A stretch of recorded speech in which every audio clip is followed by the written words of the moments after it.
All right. We'll use it for this class. Section 3.1. There's nothing wrong with using it as a tool. Yeah. Because I think the whole idea of the internet is that you will, okay, so computers and calculators have figured out how to do this, so you no longer have to worry about doing that. You have to do something even harder, something even more advanced, because you're like now pushing the envelope even more. So I'm not worried about it. I know that now that you have that tool, you'll push yourself even more. Okay, so we're on section 3.1. It says we need to, we're going to look at, let me just go ahead and write down what the overview is. Okay. So you will look at the derivative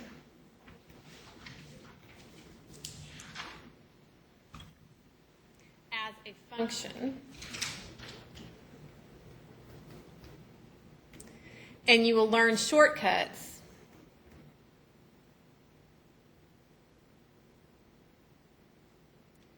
to taking the derivative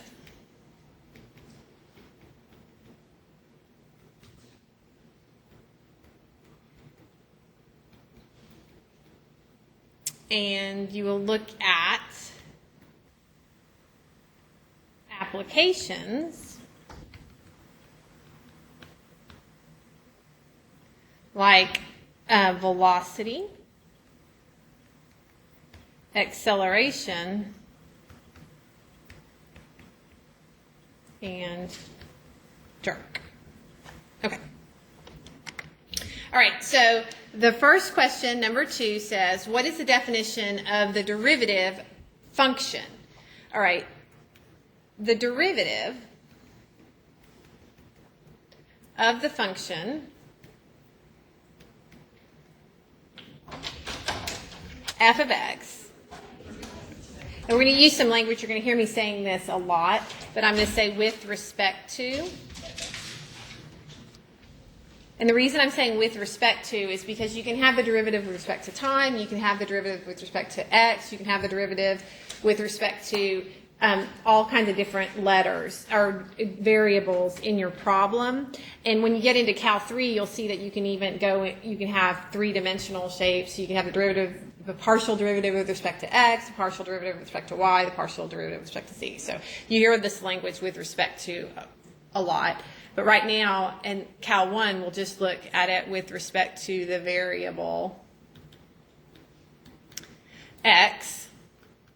And it is the function, so it's also a function, and we're going to use notation, new notation, you can show your parents tonight, f prime of x. Okay, so we put a little line like that, whose value at x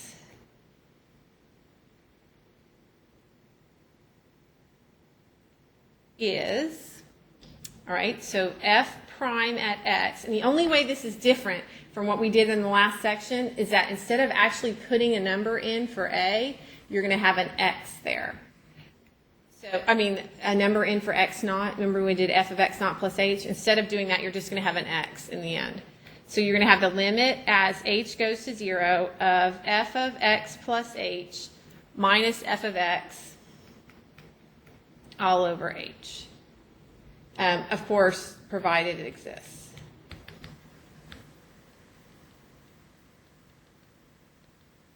Okay, now you actually have an alternative formula for the derivative, but they all kind of mean the same thing. Half of calculus is just notation. So if you did ever go out on the internet and you wanted to read a section a little better or go to like Wikipedia, I know some teachers are really against Wikipedia, but for mathematics, Wikipedia is actually, it's pretty solid. It's been written by, serious mathematicians, and rogue people can't get in and change it. I guess they can in some of the other parts, but they can't in the math. So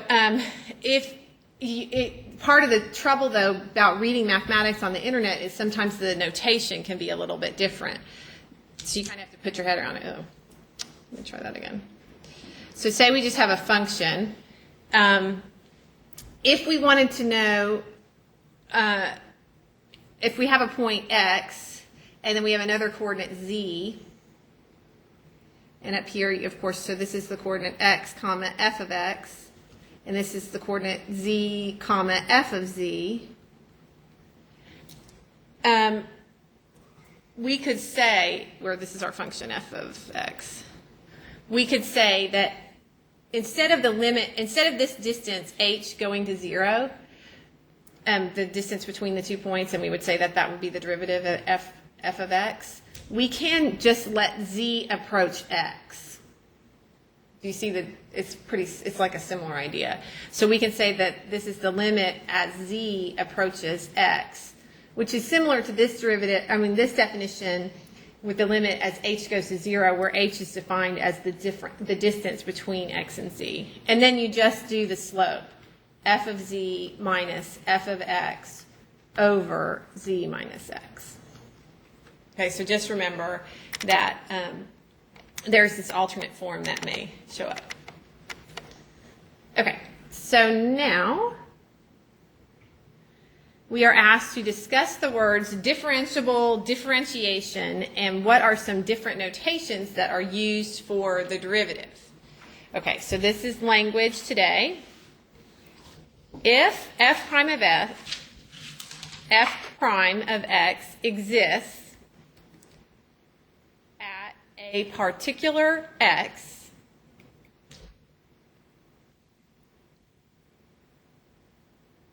we say that f is differentiable.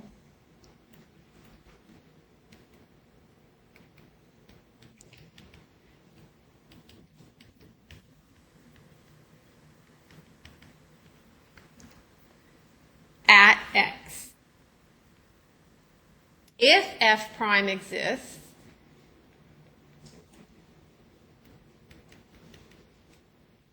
for all x, remember I did the V with the line through it to be cool for the word for all x in the domain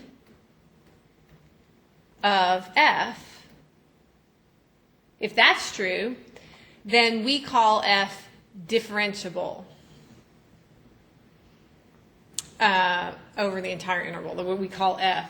So instead of being differentiable at x, we will call it differentiable. We'll call f differentiable. So if that's true, we call f a differentiable function, which means anywhere in the domain of the function you are able to compute the derivative. Okay, that means the function is differentiable. Now, the actual act of finding the derivative is called differentiation. So the process of finding the derivative is differentiation.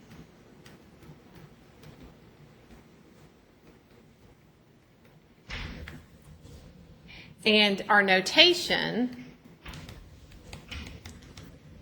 is f prime of x, you'll see sometimes. Sometimes you'll just see y prime with a little line there. Sometimes you'll see dy dx, like that. Sometimes you'll see df dx. And sometimes you'll see d and then dx, and then you'll see f of x like that. And sometimes you'll see a big D with a little x, big D, little x, and then f of x, like that. All right? Oh, and you also very rarely can see a y with a dot over it. That's Newton, I am one thing, and I'm going to tell you more about it as it gets closer, but Baylor's going to have a professor come and speak about the war between Newton and Leibniz. He's like, and it's always kind of fascinated me, but I don't know, Newton and Leibniz were before email, like in the 1600s. And so Newton's like in England doing all this calculus stuff, and Leibniz is on the continent doing all this calculus stuff. And so like pretty much simultaneously they discover calculus. And they fought back and forth over who really made the discoveries, and because it's really like, no, I did it. And so there's going to be a Baylor professor, or no, a professor, I don't know where from. I'll get you some more information about it. But he's coming to Baylor, and he's going to do a colloquium and kind of talk about, the history of these two men. And it turns out that Newton, while a genius, actually his notation was so weird and hard to understand that calculus kind of didn't take off like it did on the continent, because Leibniz students could understand him so much better and they could take it further. Do you see what I'm saying? So that's why, Wolfram, somebody figured out how to do calculus for you, and what you're going to do then is take it further. Learning old stuff is not nearly as cool as creating new stuff, which is what your goal is. Did you know that? So anyway, the primes, I think, and the dot are Newton, and the dy dx and df of dx, this notation is Leibniz, which does seem like more to write, but it turns out to be clearer as you are studying it more, through the process a little more. Okay. All right, now to work number 5, what we'll do first is we'll find the derivative using the limit definition, and this is the last time that we're going to be doing it in such a challenging way.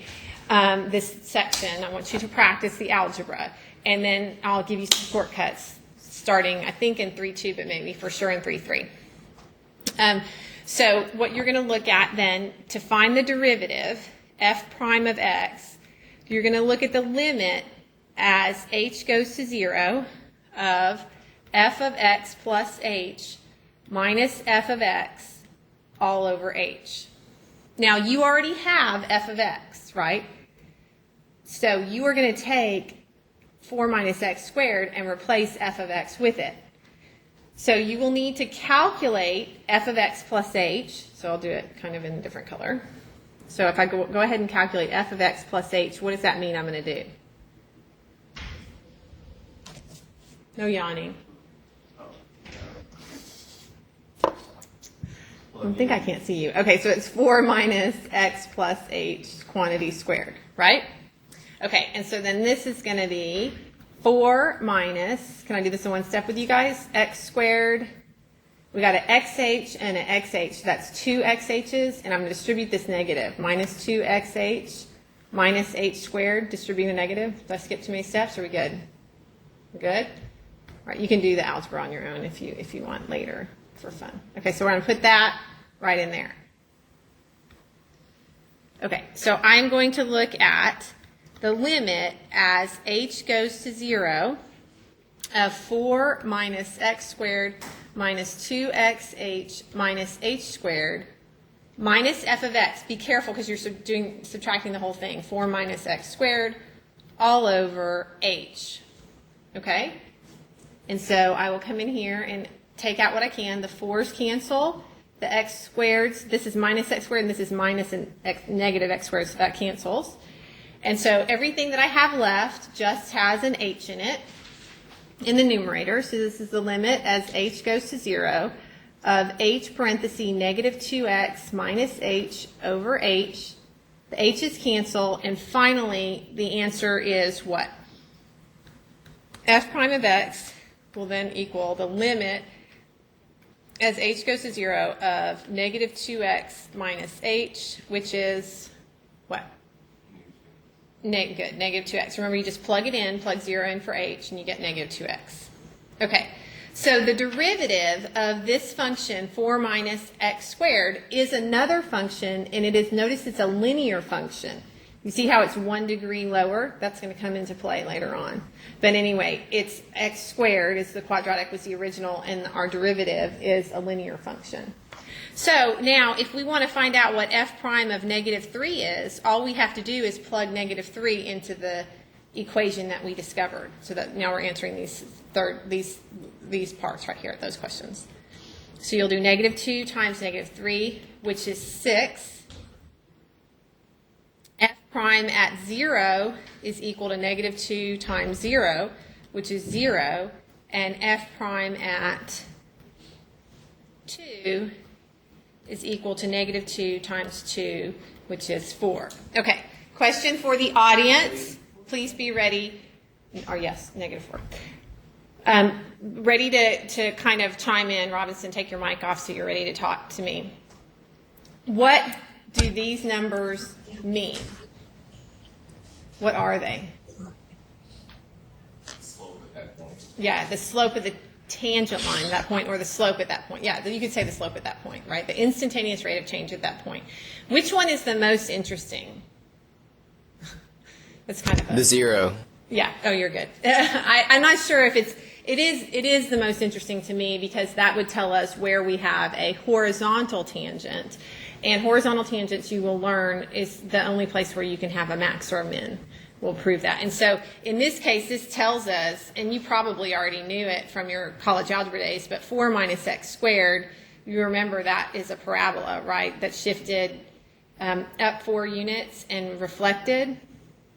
So it looks like that. And so, yeah, it is true that at 0, when x is 0, you would have a horizontal tangent line. The slope is 0 at x equals 0. So that's what that's telling you. And that is, in fact, where you have the vertex of the parabola in this case, which is the maximum value. All right, what's interesting also is that if you plug in -3, let's see, if we put -3 in to this 4 minus x squared, it's going to be 4 minus 9, which is -5. So if I put in -3, I don't know, whatever, we're down here, right? What they're telling you is that you have a positive slope at that point. And it also, and you'll learn this later, it is true that where a function is increasing, you will have positive slopes. So you agree that this function is increasing? And notice at 2, wherever that is, let's see, if I put 2 in, it's actually at 0. If I put at 2, I have a negative slope, right? And do you see that the function is decreasing, right? So you're going to be able to, without a calculator, tell me where a function is increasing or decreasing just looking at the derivative, the behavior of the derivative. Where is the derivative less than 0? That's where the original function is decreasing. Where is the derivative greater than 0? That's where the original function is increasing. So if you want to have just tons of fun, if this is your function, f of x equals -2x squared, for grins, if we were to just graph this, we would see that it has a y-intercept of 0, and then it goes up 2 over 1 or down to left 1, right? This line right here is the derivative. This is f prime of x. And notice, this can be confusing, which is why I'm telling you it a bunch of times, but where the derivative is positive, the original function is increasing. Where the derivative is 0, the original function has a horizontal tangent line. And where the derivative is negative, and so when I'm saying that, I mean where the y values for the derivative are negative, you can see that the original function is decreasing. Does that make sense? Okay. Someday it'll settle in even better. All right, this one looks a little bit more challenging. It should be fun because it has fractions, and we all love fractions. All right, it says, find ds dt if s equals t over 2t plus 1. So this problem has lots of issues. First of all, we've got different letters in it. ds dt means we're using different notation, but we are just looking for the derivative, okay? So ds dt is just s prime at t, which will just be the limit as h goes to 0 of s of t plus h minus s of t all over h. Anybody stressed about that? No. Okay. Good. So here we will have the limit as h goes to 0. All right. And so s of t plus h means I'm just going to put a t plus h in wherever I see a t.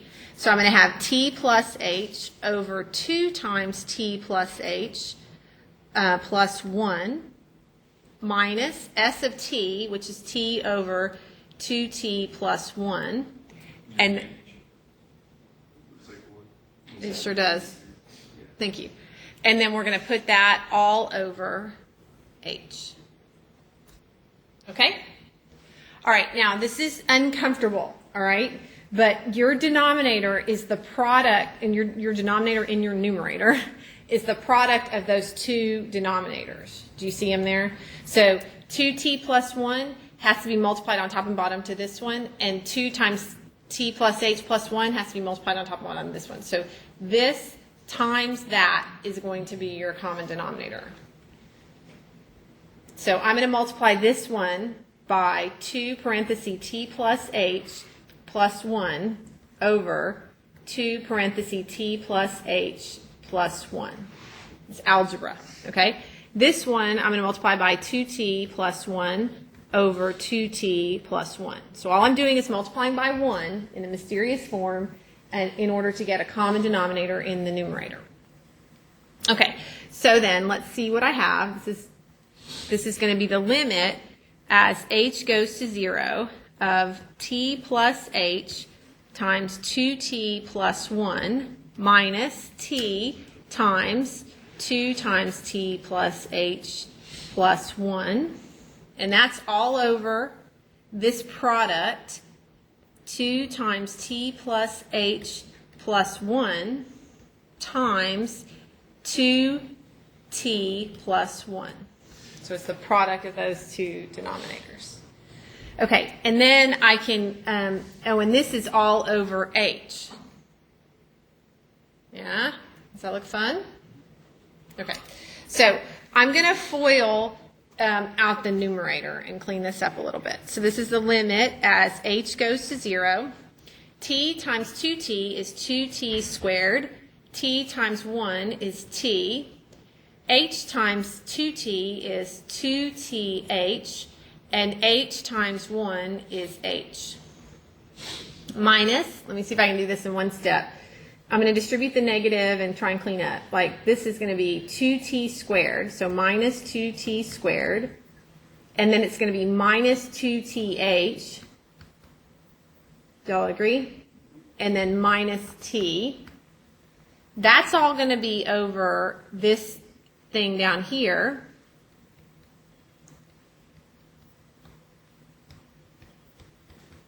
And that's all divided by this thing. All right, so let's see if we've got some cancellation going on. The 2t squareds cancel with the 2t squareds cancel. I got a t and a t. Oh, look, this is fun. The 2th and the 2th cancel. Isn't that cool? So all I have left is h in the numerator. Now, do you guys remember when you have a fraction over a fraction, you can flip it? So like I can flip this and multiply. You with me? Mm-hmm. So I can write this as the limit as h goes to 0 of h over 2 parentheses t plus h plus 1 times 2t plus 1 times 1 over h. My h's cancel. And so what is the limit as h goes to 0? Well, as h goes to 0, if I do a direct plug-in, this is just going to go to 0.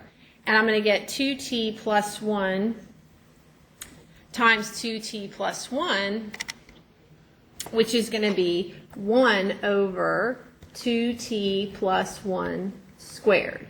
Does that feel okay to y'all? Because as h goes to 0, I'm going to have 2t plus 1 here and 2t plus 1 here. So I have 2t plus 1 squared. Okay? All right, so that is the derivative. So this is equal to ds dt. Just a little algebra fun. There is a quicker way to do this? Yes, there is a shortcut, and you will learn it. By the end of the week, you will learn the shortcut. But you have to watch. You hate it? Hate is a kind of strong. My hand starts hurting. Oh, you poor baby. All right. The bottom of my hand. My brain, it's hurting. Yeah, well. It goes from here to here. Well, you know, I've been doing this same problem for like 10 years, okay? So I have it worse. And then I hate on you because... You hate on me? Yeah, because you can do it. So Miss Rooks, we have to go. it makes me jealous. Oh, don't leave. Just skip your next class. We wish. Yeah, I know. What is it? Something like English or something? Yes. Just kidding. I'm sure it's dual credit English and it's totally awesome. No, we all tested out of it, so we're in regular classes. Oh, you're not taking the dual credit? No. Oh, you took AP or something? Yeah, we got high on our AP test. Yeah. Dude, that AP test was killer in English. Was it the literature one? Yes. Yeah. Well, that's good. Good for you. All right, see you around. Have fun in regular English. Okay. All right, back to number 7. Find the equation of the tangent line of the function yada at the point 6, 4. Okay, so you have to get a derivative, then you have to plug in the point to get your slope, and then you use your equation of the line. So you've done this a million times, and now you get to do it 1,000,001. So we need the slope, hate on me, at f prime of 6. All right, so we need the slope, and that's how our notation can be. He's more jealous. Yeah, don't worry. I was in your shoes one day. I was never a gifted mathematician. All right, so f prime at x is the limit as h goes to 0. And this is f of x plus h minus f of x all over h. Everybody with me? Okay, this one's going to be lots of fun because it has a fraction and a radical in it. So this is really going to be a mess. All right, so Can you go a tad bit slower since it's a little bit more difficult? okay, the limit, and it is all recorded though. Okay, the limit as h goes to 0, and this will be 8 over the square root of what? I'll let you tell me. X plus h minus 2. Everybody okay? I took that f of x plus h, I popped it in there, or I figured out what it was. Okay, minus f of x, which is 8 over the square root of x minus 2. I'm sorry, I was being insensitive, not going too fast. And this is all over h. Place. Everybody okay there? Okay, now what we want to do is we have to get a common denominator in our numerator, okay? And it's just going to be the product of those two things, okay? The two things in the bottom being the square root of x plus h minus 2 and the square root of x minus 2. So we will multiply this one by the square root of x plus h minus 2 over the square root of x plus h minus 2. Everybody okay with that? What will we multiply this one by? Square root of x minus 2. Square root of x minus 2 over the square root of x minus 2. Okay. So then what will we have? We will have the limit as h goes to 0 of 8 onto the square root of x minus 2 minus 8 onto the square root of x plus h minus 2 all over just the product of those two things. Don't try to multiply them out. Just square root of x plus h minus 2 times the square root of x minus 2. And that's all going to be over h, right? But if it's all over h, do you guys agree that that's the same as just popping that h right here in the denominator? Are we okay with that? So I'm going to do that to save me some writing. Okay, well this is still like Barfarama mess. And remember the whole goal is to get rid of the h, like this h right here we wish would go away because then we wouldn't have 0 over 0. Or, you know, okay. So what technique should we use to clean up this part right here? Yeah, it's a conjugate. And it's like the world's most unattractive conjugate. Okay, it's going to be 8 on the square root of x minus 2 plus 8 on the square root of x plus h minus 2. And that on the denominator as well, because we're really just multiplying by 1. In a very unique way. Okay? Now, what happens when we do that is these radicals are going to go away, because if you FOIL this here, 8 onto x minus 2 times 8 onto x minus 2 is going to be 64 onto just plain old, 8 on the square root of x minus 2 times 8 on the square root of x minus 2 is just going to be 64 onto just x minus 2. Do y'all see that? So this will be the limit as h goes to 0. And this will be 64 onto just x minus 2. All right, now your middle term, notice when you do this times this and this times that, they cancel out, so you don't have that nasty middle term. And then you're just going to have this last term here, which is going to be the 8 times 8 is 64, and the square root of x plus h minus 2 times the square root of x plus h minus 2 is just x plus h minus 2. And then that's all over this times that. Everybody okay with what happened there? Do you see how cool the conjugate is? Because it really got rid of those radicals. It's always a good idea to get rid of radicals. Okay, 64, and I can multiply this out through if I want. So 64x minus 128. This will be minus 64x minus 64h plus 128 all over h onto all of this.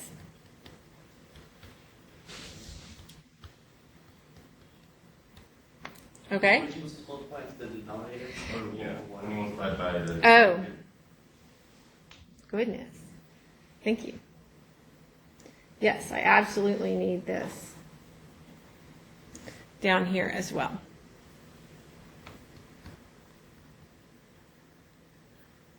I got all distracted by my numerator.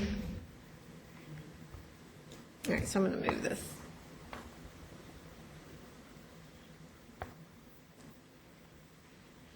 So this is h. And what you want to do is resist the urge to multiply out in the denominator because it's actually not going to be helpful. The whole idea was to try and eliminate the radicals in the numerator.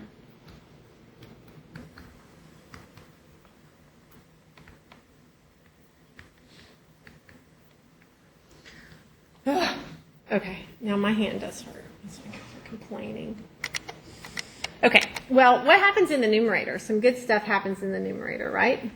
What do y'all see? The 64x canceled. Do we have anything else?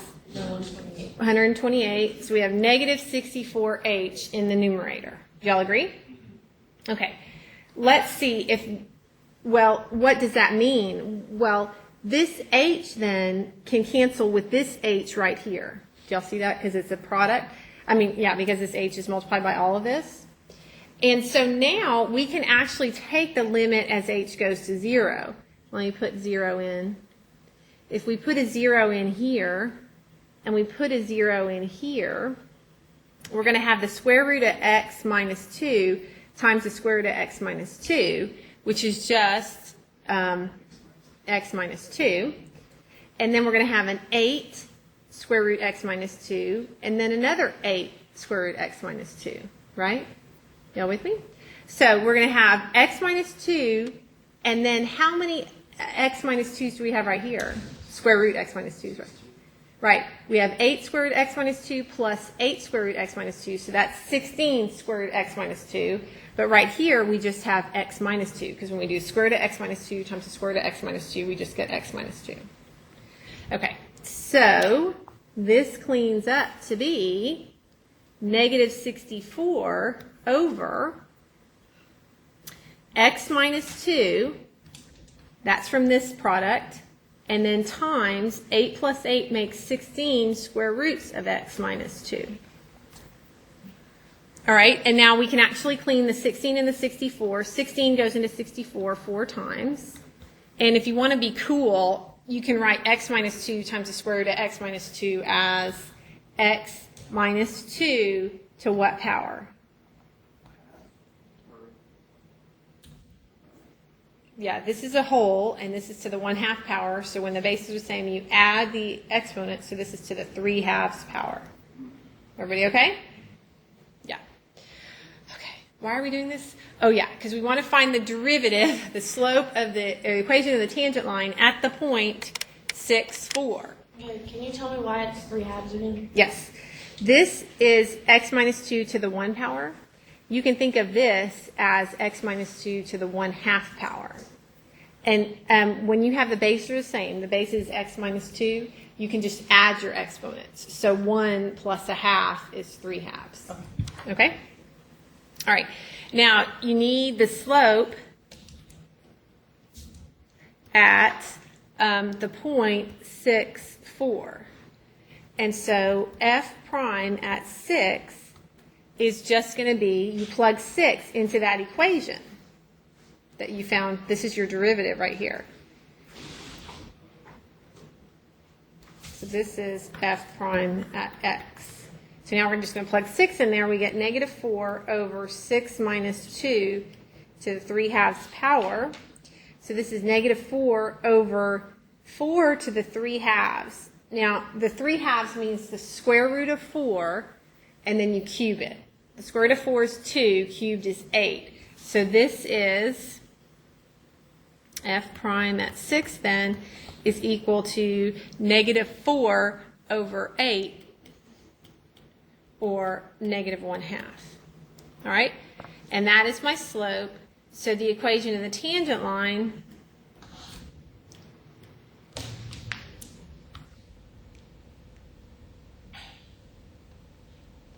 is just going to be y minus 4 equals negative 1/2 onto x minus 6. Because remember, I used the equation y minus y1 equals m onto x minus x1. And then if I clean this up, I get y equals negative 1/2 x. So that's 3, so it's going to be plus 7.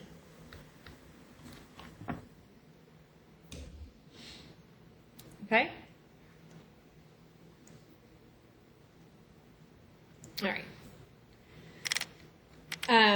Now, number 8 says, what do we know about the graph, and this should be of the derivative, from looking at the graph of f? And I sort of hinted at this before.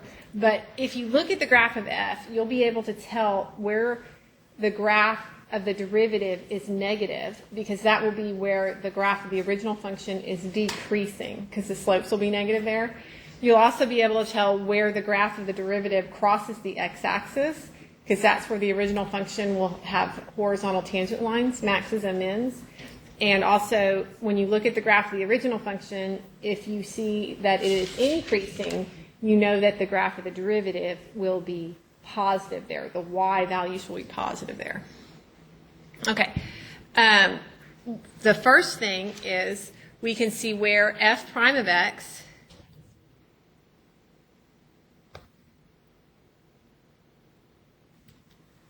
which is the rate of change of f of x,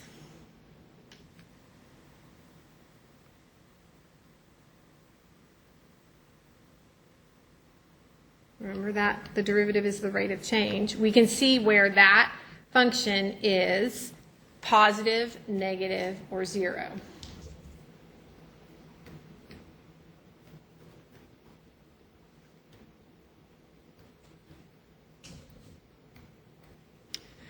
We can get an idea of the size of the rate of change at any x.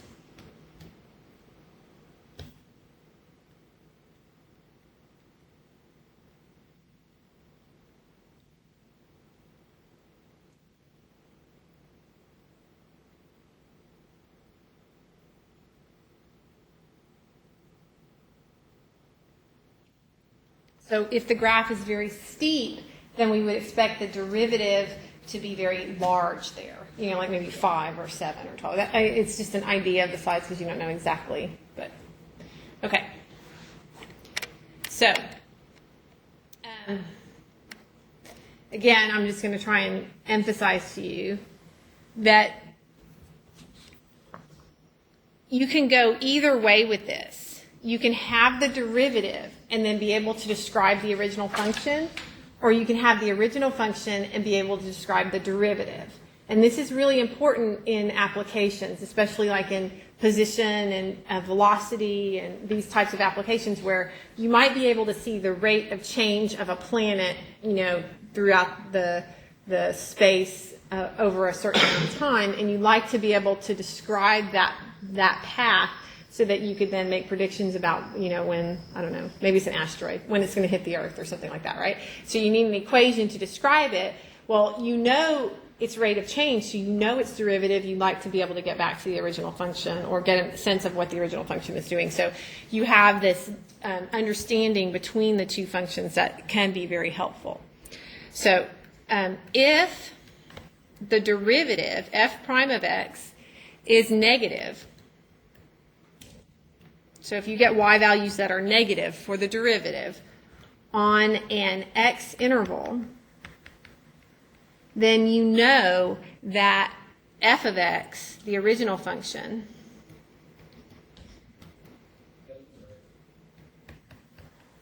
is decreasing on that interval.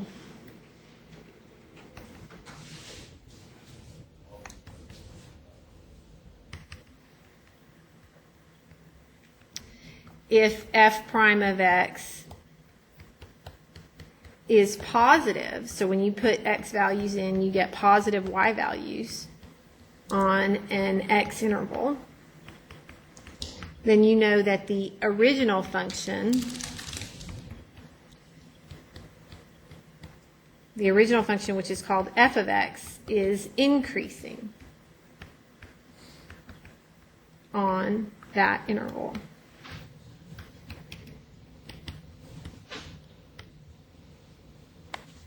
And then finally, if the derivative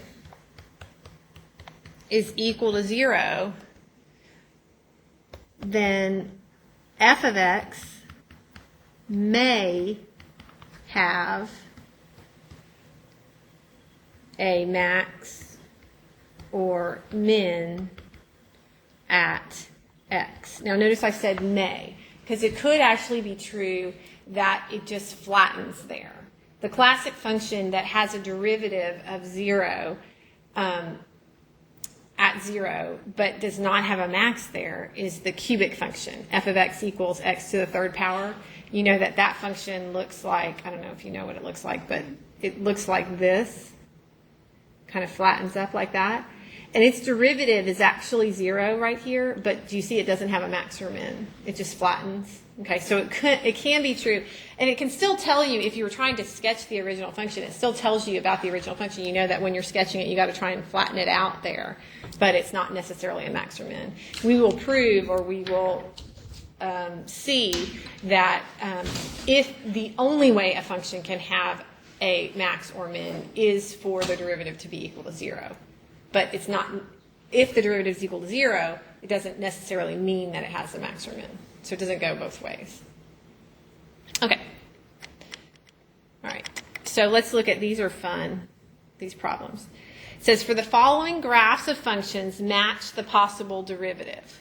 The only unfun thing is that they don't really fit all on one page. But okay. Let's look at number 27.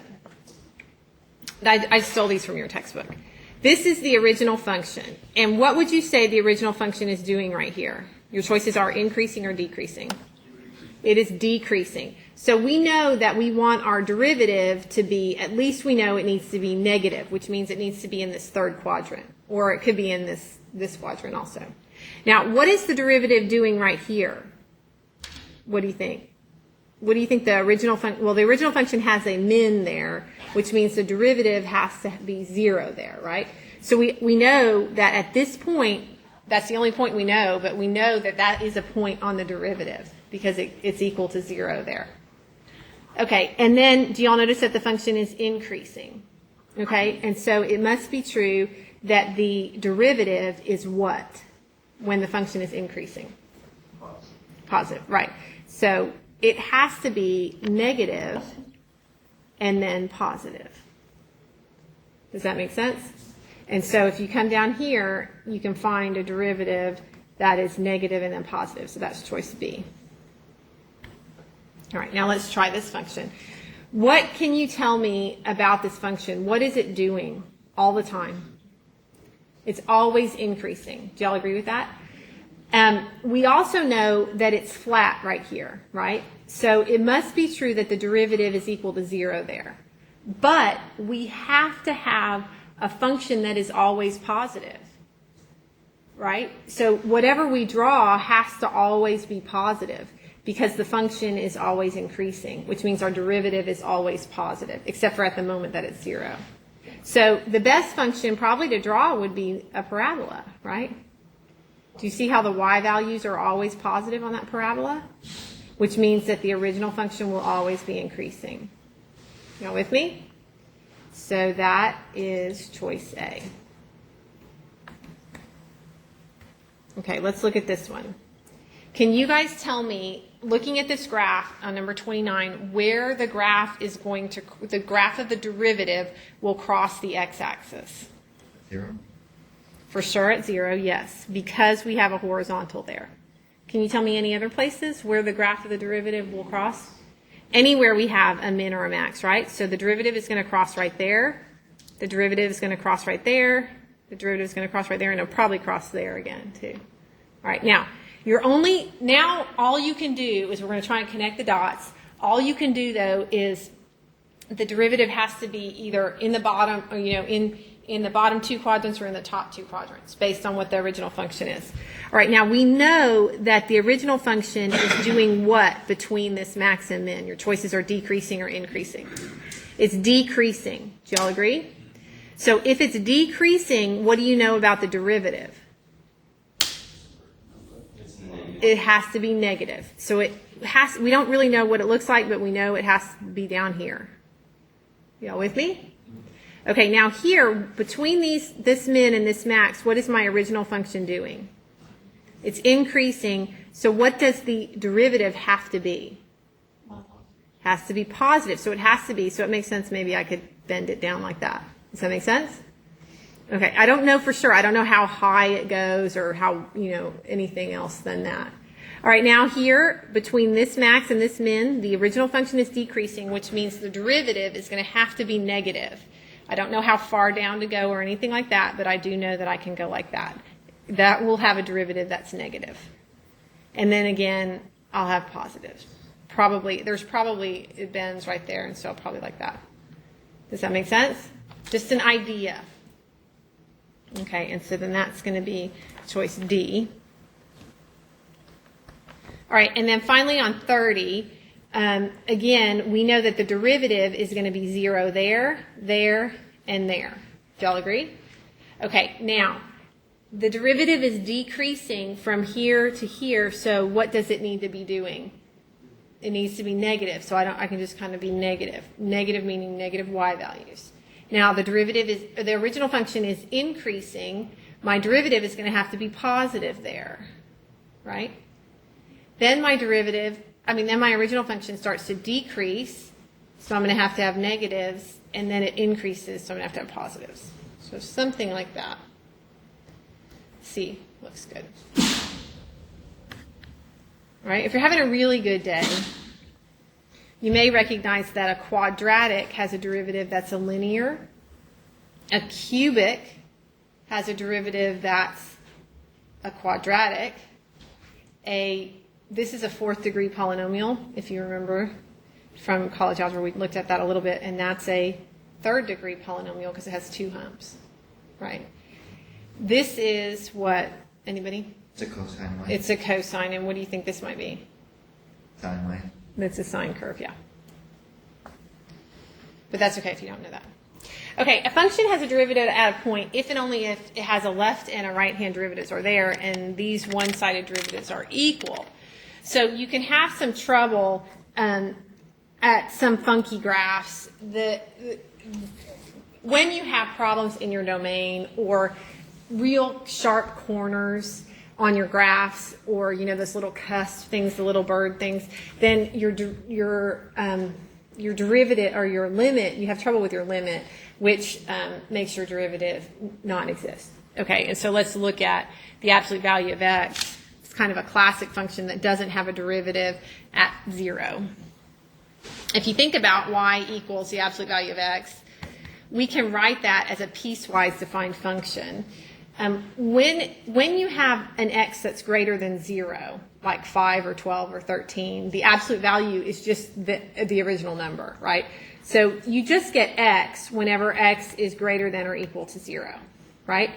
But if x is less than 0, like -7, -15, -21, what do? You take the opposite of it, right? So you take the opposite of x whenever x is less than 0. Now, it doesn't matter where I put the equal to, because 0, the absolute value is 0 is 0. Nothing doesn't matter. Okay.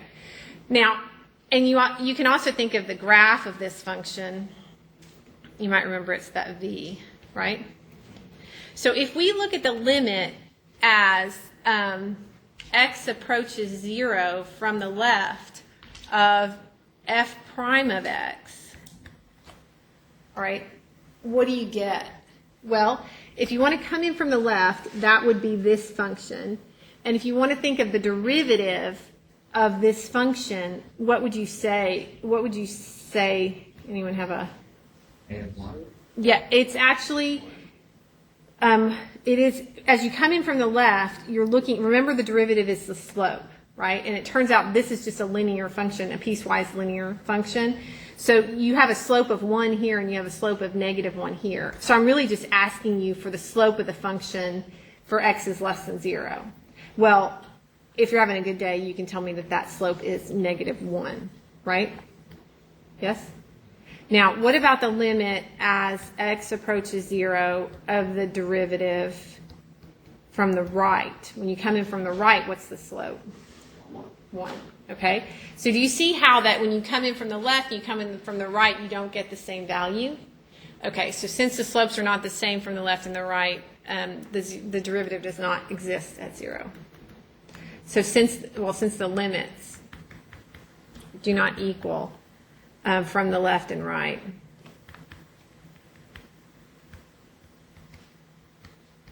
we say the derivative does not exist.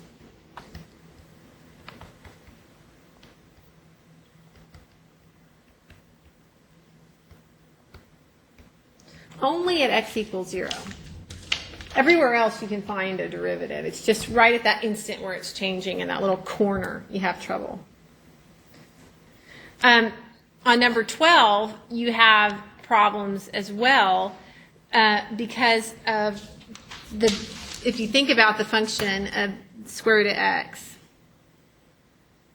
it ends up, if you were considering the slopes at 0, they start to become very vertical, right?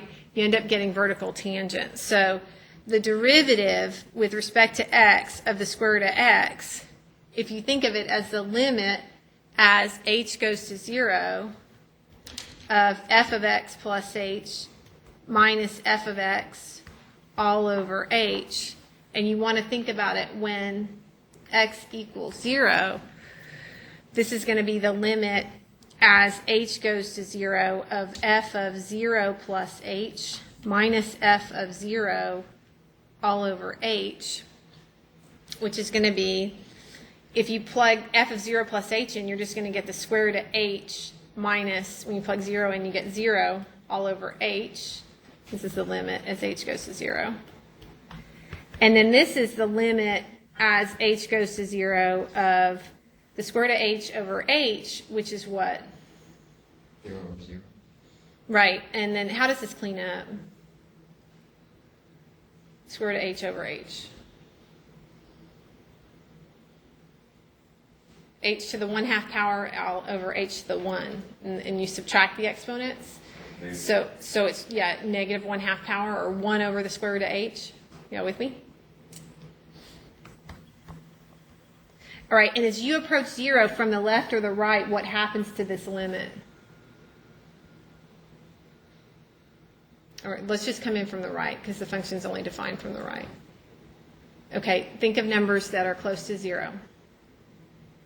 1/10, 100th, 1,000th. We plug them into this equation and what happens?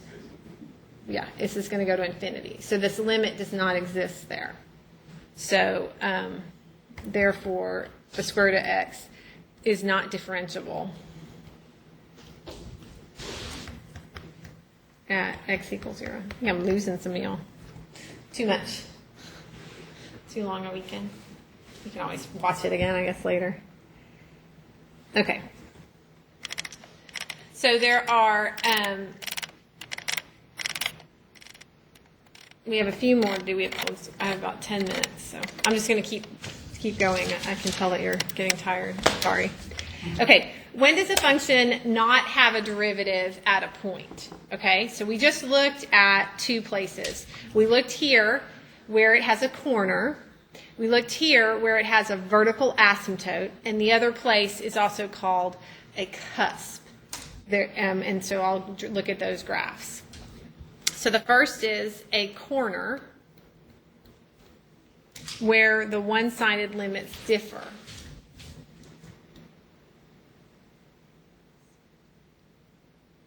Limits differ. Okay, so the example there was, we had the absolute value example, but you can actually even have one that looks like this. Like you might have some weird piecewise function that looks like that. This is no derivative at that corner. That corner. You could have a cusp, which is where the slope approaches infinity from one side.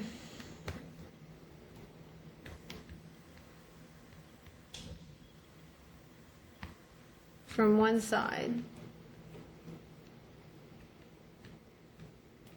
And negative infinity from the other side.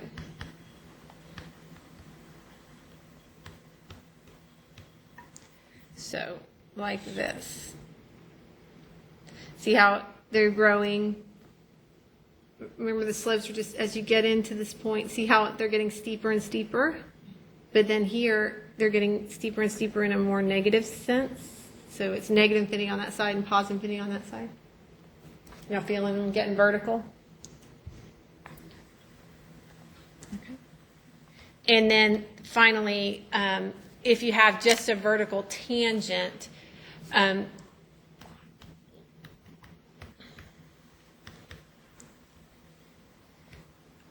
which implies that the slope approaches infinity and negative infinity from both sides.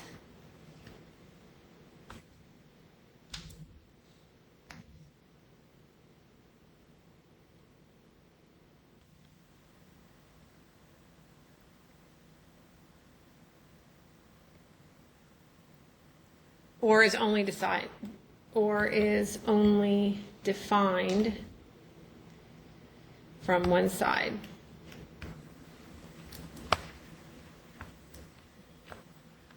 Like the square root function. So here is an example. The square root function. You can see slope getting vertical from one side. So that's what we call a vertical tangent. And this other function is kind of interesting. So it's just kind of boom, and then it's coming down, and it gets really, really vertical.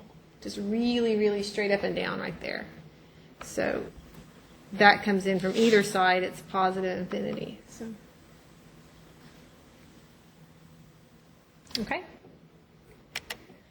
Oh, I guess I have one more. I ran out of room. Good. There is a fourth idea, and that is at a discontinuity. Whenever you have a discontinuity, your derivative's not going to exist.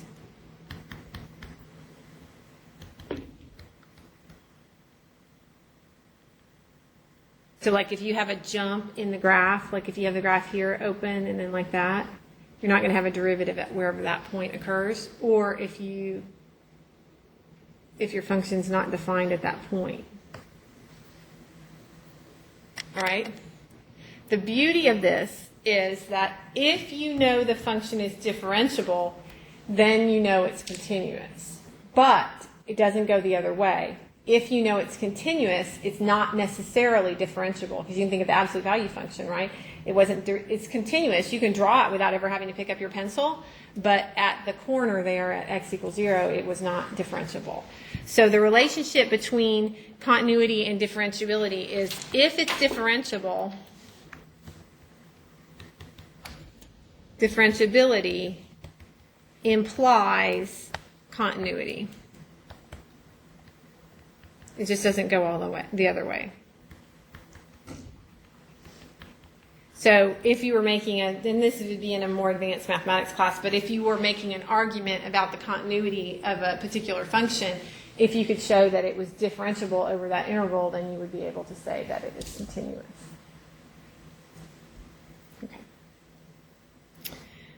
The graph in the figure below is made of line segments joined end to end. At which points of the interval from -4 to 6 is f not defined give reasons for your answer, graph the derivative of f.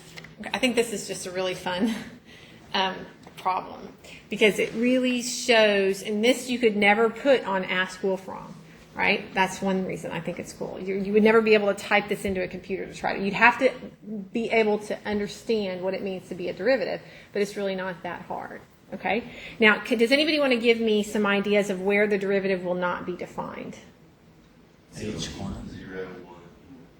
Yeah, at 0, 1, and 4, you have corners, right? And so it's not going to be defined when x equals 0, when x equals 1, and when x equals 4.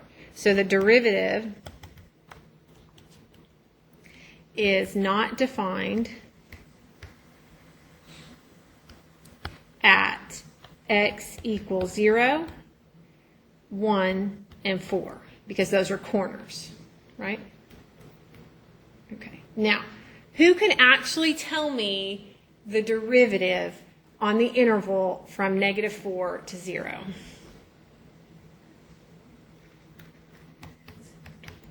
Gotta wake up.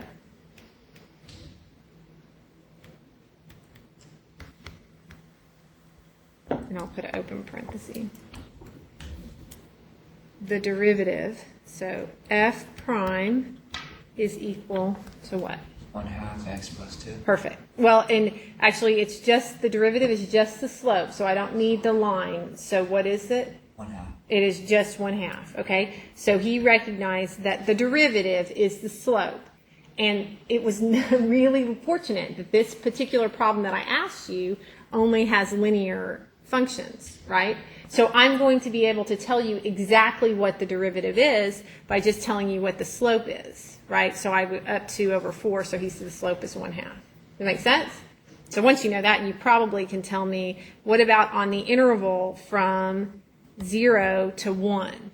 And it's going to be open parentheses at 0 and 1 and 4 because the derivative is not defined at the corners. What's that?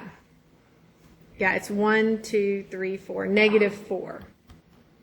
Okay, what about on the interval from 1 to 4? Yeah, the derivative is equal to 0. And then on the interval from 4 to 6, the derivative is, let's see, here we go. 1, 2, 3, 4, 1, 2. Yeah, so 2, up 4 over 2. You okay? Everybody okay? Try not to forget what the derivative is. When you go to bed tonight, say the derivative is the slope of the tangent line at any particular point. You know, I'm throwing you all these words out. There's some that you want. Like if you leave class, you might, if someone asks you what's calculus about, say rates of change, right? Slopes. Specifically instantaneous rates of change. Okay, so let's look at a problem. This is the graph of the accompanying figure shows the average annual percentage change, y equals f of t, in the gross natural product for the years 1983 to 1988. Graph dy dt where defined. Okay, so it's going to be easy and fun. All right, where is it not defined?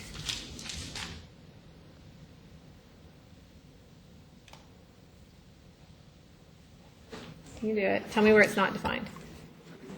Right. So in 1984, 1985. 85 also. Yeah, because it's like a little corner right there. You could almost argue, I think, 1983 because you don't, you just stop. 86 and 87 and 88. So basically, at the years, it's not going to be defined. What will we say that the derivative is between on the interval from 1983 to 1984? Well, you just need to find the slope. So that slope is approximately, let's see, you just kind of have to estimate it, but that change is, I'm going to tell you, it's approximately 3.2. I know you're getting tired, but you could, what the change is from 83 to 84, this is 1, and I'm going up 1 to, I think I might have sold that 3.2 from the solutions, but you might argue that it looks more just like 3 to you. I could see that argument. It's not wrong. Are y'all with me? Okay. So from 84 to 85, let's see, we got 1, 2, yeah, I mean, if that's 3, then this might be negative 3.2, we could argue. If we had the actual numbers, of course, we'd be able to do that. From 85 to 86, maybe negative, not quite, they say negative 0.8, so would y'all feel okay with negative 0.8? Okay, looks like it's a little more than 1 or right at 1 from 86 to 87. And then from 87 to 88, maybe about 0.5. Okay? Now, what's kind of fun is if you were going to graph this derivative, what you do is you graph, this is going to be like just horizontal lines. It's a weird looking graph. But from 83, and so remember they started at 83. So this is 83, 84, 85, 86, 87, 88.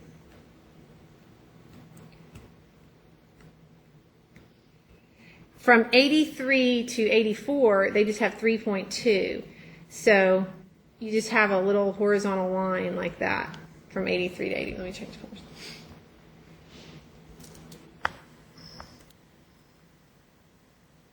Like that.